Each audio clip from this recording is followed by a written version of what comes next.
Hello, everyone. My name is Arpit Wagmare, and I'm joining from India. Day to day, I lead a movement for financial integrity here called Operation Nehemiah. So the question of how Christians live with integrity in public life isn't abstract for me. It's the work, and that's exactly what this course is about. So let me introduce it to you. This is called the Leadership for Public Integrity, and it's designed for Christians who hold leadership positions of any kind in churches, in NGOs, in the public sector, or in business, and who want to pursue public integrity work in their own context. So, if you're someone other people already look to, and if you want to lead with integrity in a context where it isn't always easy, this is for you. Let me cover three quick questions you're probably asking. First, who designed it? This course was built by a team of practitioners from four continents. Dr. Martin Allaby, a physician and public health expert who chairs the Faith and Public Integrity Network in the UK. And you'll hear from him next. Dr. Nina Balmaceda, professor of the practice of reconciliation at Duke Divinity School in the United States. And then we also have Sarah Onduko, a governance and public policy expert in Kenya, and myself here in India. So, what you're getting isn't theory from one place, it's grounded experience from around the world. So, between us, we worked on corruption and integrity issues for several years.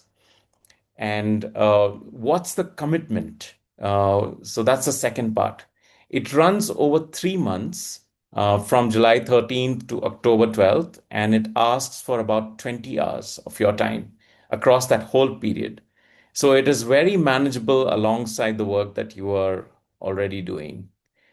Third one, the fee. We kept this deliberately low. It's 25 US dollars for an individual.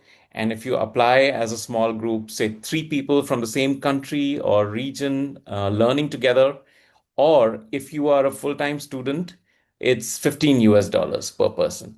In fact, we would give priority to those small group applications because we found people learn this best alongside others. And when you complete it, you'll receive a certificate of completion from Duke Divinity School's Center for Reconciliation and the Faith and Public Integrity Network, just like the one that you see now. Um, so that's the shape of it. It's who it's for, what it needs in terms of commitment, and what you walk away with. And now to take you inside the course itself, what you will actually read, watch, and do across the four modules, let me hand it over to Martin. So, Martin, over to you. Thank you very much, Arpit, for that introduction. Before getting into specifics on the slides, I'm just going to reinforce a bit of the background about why we designed this course and what we hope it might achieve. So FPIN has been running for nearly 10 years, and as we reflected a couple of years ago, we realized that most of the things that we've talked about in previous webinars have been raising awareness about corruption as a problem. And that fits with one of FPIN's goals.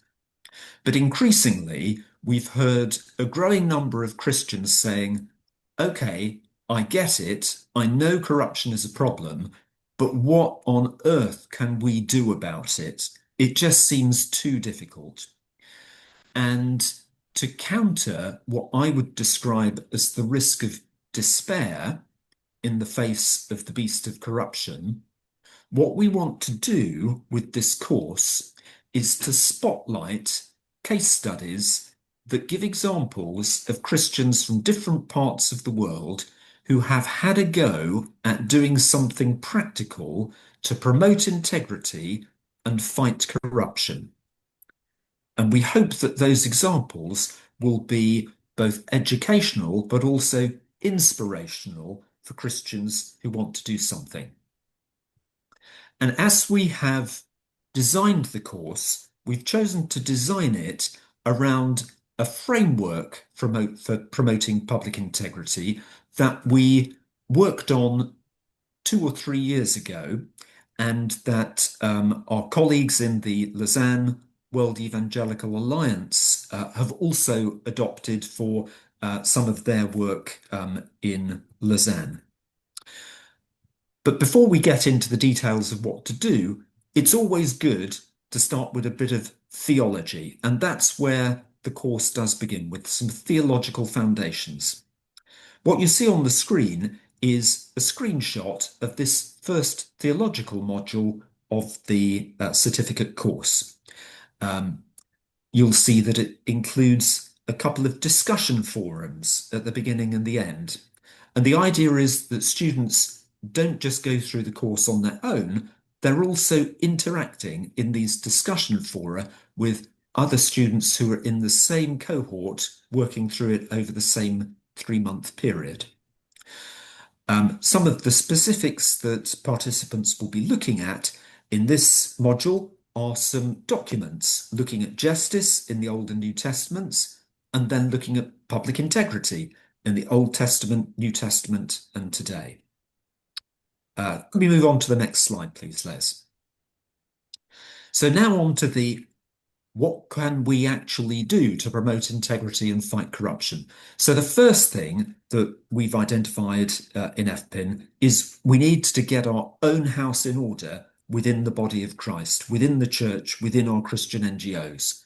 We have to be honest and face the fact that often integrity has failed within our own Christian organizations. And so this module, it begins with a bit of text about experiences of working on this, and then moves on to a couple of videos of Christians, one in India, one in Brazil, who have sought to tackle this in practical ways. To give you a little flavour of some of the video content, we're going to next run a short couple of minute clip from Brazil to highlight one of those initiatives. Les, I hope our video trailer is going to work.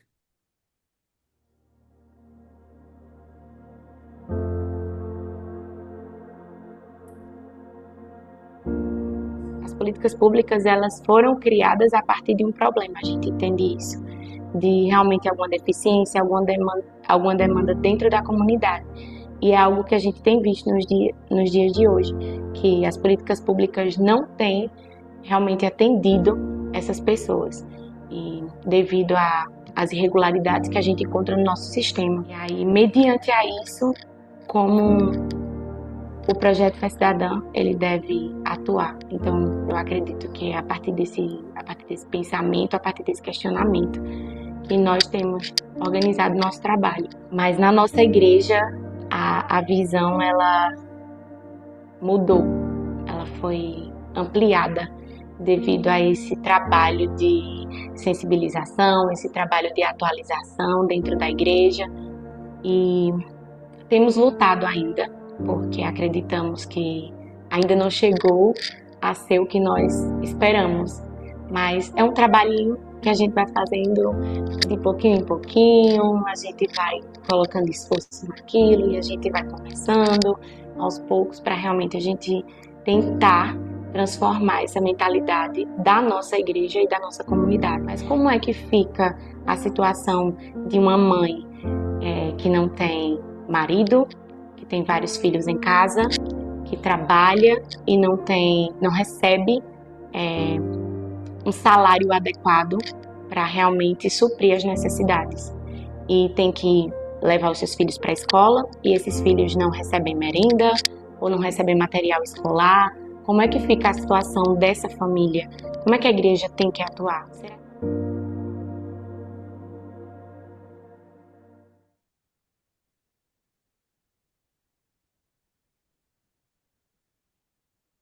Okay, so that doesn't tell you the whole story. That's a teaser.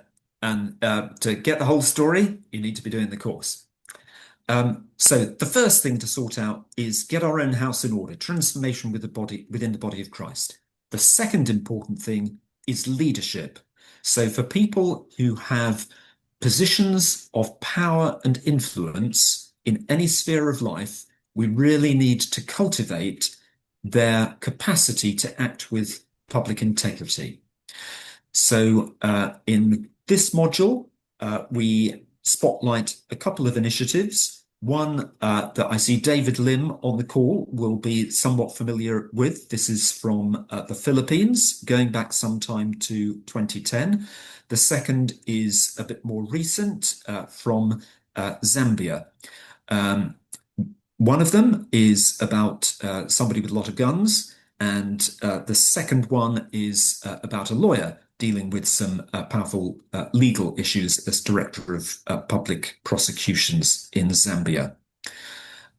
Again, there's a discussion fora to begin the module and to end the module so that participants have an opportunity to share their reflections. There's also a bit of homework for participants to do. Once they've absorbed some of this material about leadership, then the assignment is for them to interview somebody in leadership within their church to talk about these issues and see what sort of reaction they get. Can we move on to the next video clip, please? Thank you. We have a weekly prayer every Saturday morning from 7 a.m. to 8 a.m. for our country, government, and concerns of the ministry. We network with pastors of local churches, with the Philippine Council of Evangelical Churches, and other faith-based ministries, and like-minded individuals for the mentoring of these officials and prayer. We also continue to look and challenge strategic Christian public servants to be champions in advocating public integrity and mentoring process. Now, what impact did we have so far? We're still compiling amazing transformation stories of strategic public servants impacted by our leadership program.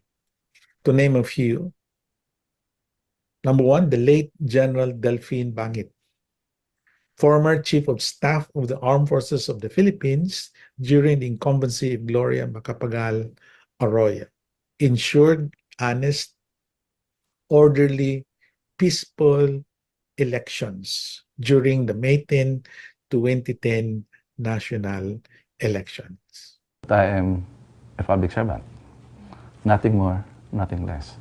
That when somebody sits there, I am not the commander. I should be of service to them. But what I see every day is not public service. What I see every day is what is written here. This will keep reminding me of what I should do in all my transactions, in all my dealings, in all my decisions. I should always, every time I sign something, I'm always reminded that I am a servant of the Lord. Thank you, Les. And the next module, the third and final strand of what we think Christians can do to promote integrity and fight corruption, is bottom-up grassroots advocacy. So this is any citizen, any Christian in the pews, in collective action with others. What can they do to try and demand better integrity and less corruption from those who hold power? And you'll see that we have more videos more examples, more case studies to include here than in the first two sections. And that perhaps reflects the reality that most Christians around the world aren't in powerful public leadership positions, but they do care about these things and they have been trying to do something. Again, you'll see that there's an assignment, bit of homework for participants to undertake, and this one is an interview with an anti-corruption campaigner in their context to get a bit of their experience of what trying to do some of this is like in their context. And again, another discussion forum to share experiences with other participants on the course. Now, our next video clip, it's really reflecting the extreme end of what can happen when people engage in this way. It's one of a pair of clips, a pair of videos about some protests in Nairobi in the context of government introducing new laws to significantly increase the tax burden. And that was done in a context where there was widespread public mistrust about the intention of the leaders, that this new legislation, the tax hike, was not something in Kenya's best interests, but instead was a means of the politicians lining their own pockets and the pockets of their friends. So there was widespread public opposition to that, which some churches were involved with, both as protesters and also in providing support for protesters. And we've included this clip just to reflect the reality that sometimes this work gets very difficult and may get violent. Could we move on to that final video clip, Les? Malcolm Webb, who's now in Nairobi. Malcolm, I know that you've managed to get to us on camera. Just explain to us where you are and what you're seeing right now. So we're just outside the Parliament building in central Nairobi. It's there, but first, I'm going to talk about what's down the street. We can see remains of a burning roadblock there. Beyond it are demonstrators who are chanting and shouting. There's a church to the left. Some demonstrators are in there. Some of the churches announced earlier today that they would host medics ready to support demonstrators who were injured during the protest. These are some of the big churches in the city centre. Which is one of a growing number of voices who, to varying degrees, are expressing support for the people on the streets. Now, around us here, we can see groups of uniformed police, some carrying weapons for tear gas, of which a lot has been fired. There's also many plainclothes security operatives around carrying guns, and we saw some of them earlier shooting into the crowds. Thank you, Les. And well, that's it. That's the overview and some tasters about what people will get when they sign up for this new certificate course in leadership for public integrity. And that gives us just over 20 minutes for discussion and Q&A about everything that we've covered, both Global Integrity Day and FPIN and this new course. I'm wondering if I could make a comment and ask Martin to respond. Just a quick comment in light of the course. A number of people that will be seeing that are on the call now, video, but also will be watching this video might not be people of any particular faith, including Christian faith, and they might not fully understand or, why the theology aspect and the explicit Christian emphasis is so important. My comment in light of that is a reminder that the fact that over 85% of the world's population has some type of a connection, affiliation with religion, a religious group, Hindu, Buddhist, Christian, and about 1/3 of the world's population has a connection, affiliation with Christianity explicitly. So with that in mind, I'm wondering, Martin, if you could just share a bit more, why is it so explicitly Christian? Is it related to the fact that so many Christians exist in the world and that we have something as Christians to offer?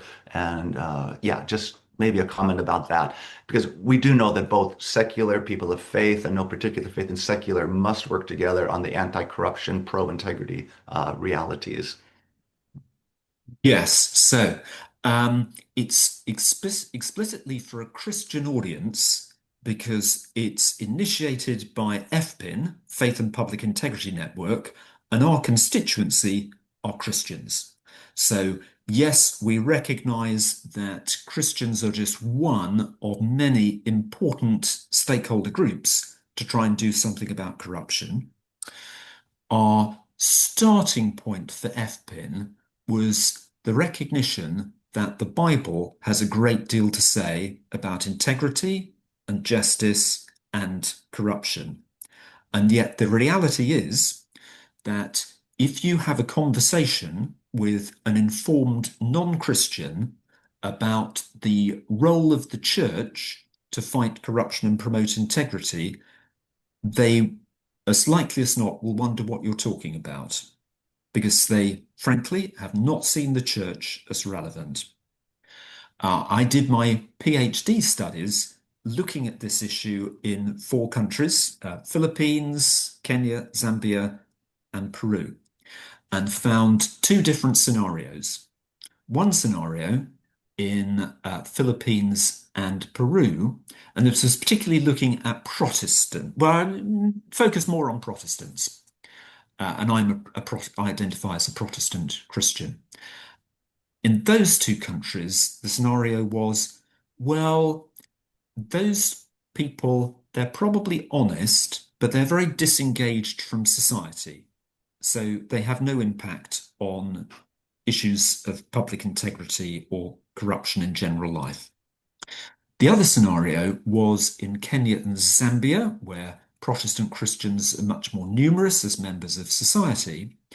And there the feeling, were the widely held view was, they're very engaged with society, but they're completely co-opted by society. They bring nothing distinctive in terms of integrity. Essentially, corruption has taken over the Christian faith-based space. So that's the unhappy situation into which FPIN was born. We should be part of the solution, but we're not. And so much the past 10 years has been trying to raise awareness about how big an issue this is. And now we're moving into, okay, so what can we actually do about it? As you saw with that little video clip from Nairobi, although the focus is on what Christians can do, they're doing it as part of a wider civil society movement. They're not only come out on the streets if you happen to be a Christian, it's come out on the streets if you're concerned about politicians embezzling public money. Does that help to clarify why we have such a strong Christian focus in our constituency and our course? I appreciate that very much. Thank you, as well as, among other things, your honest reflection and perspective on the shortcomings of the Christian church historically and currently, and trying to do something about that as well. If we have anybody on the call from Kenya, and if they feel, oh, good, Sarah is back, maybe. I just wonder, Sarah and Grace, and you might not want to pick up this question, but I just wonder if you are able to give any update for us about how things have gone in Kenya since those street protests about the tax hike that we featured in one of those video clips. Thank you, Martin. My apologies. I think my network is a bit unstable. I'm on the road. But just to try and respond to your question, can you hear me? Yeah, coming through well, thanks. Okay, great. I must say things have sort of, because, out of the dissatisfaction of citizens, once they came out of the streets, we had young people who were killed. And out of those protests, that finance bill was sort of removed from Parliament. But we know that the government has had many ways of bringing back the clauses that the citizens were agitating around. But I think overall what that meant from us as a country since last year is people are right now very much aware about, the finance bill, like the finance bill that is about to be read now. There's been a lot of debate about what is there, the issues of taxation and the new, tax policies that the government is bringing. And so I think the agitation is still there. But there's a lot of initiative, both from private, from the church, but also from civil society to try and sensitize the community and the citizen about the new finance bill. There are still aspects of the current finance bill that is not settling well with citizens, but I think there's more progressive sort of intentional reaction from the government. We've seen the finance minister having sort of public, conversations with citizens, trying to dispel some of the worries that the citizens have.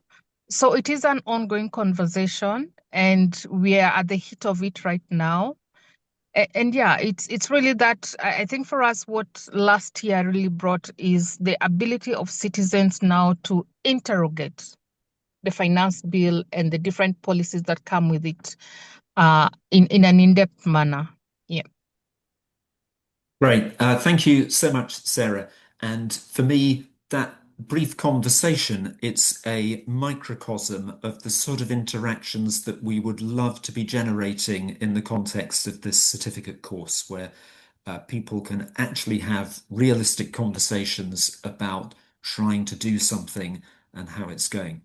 I remember one of the other people we feature in the course, Director of Public Prosecutions in Zambia, and his memorable quote, "When you fight corruption, corruption fights back, but you can still make a difference." And likewise in Zambia, he said the price that he'd paid personally, worth it, because it really had changed public perceptions about what government should do and what is and is not acceptable. And it does sound as if the very high price that those people paid with their lives, there is a resulting increased awareness amongst citizens in Kenya about what is and is not acceptable.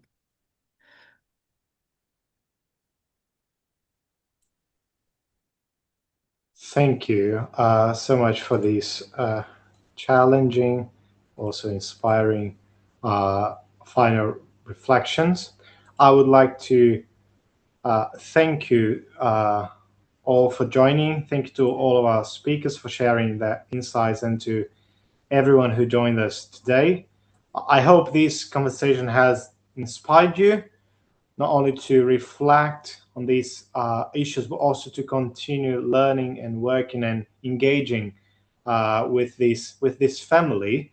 And if you are interested in taking the next step, we encourage you to explore the course that has been presented today. You'll find the application link on the chat box, and we'd love to see many of you participate. So on behalf of the Faith and Public Integrity Network and Duke Center for Reconciliation, thank you for your time, and I wish you a wonderful Global Integrity Day. See you next time. Take care. Thank you. Thank you, Felipe. Thank you all. Merci a tous. Muchas gracias a todos. Thank you.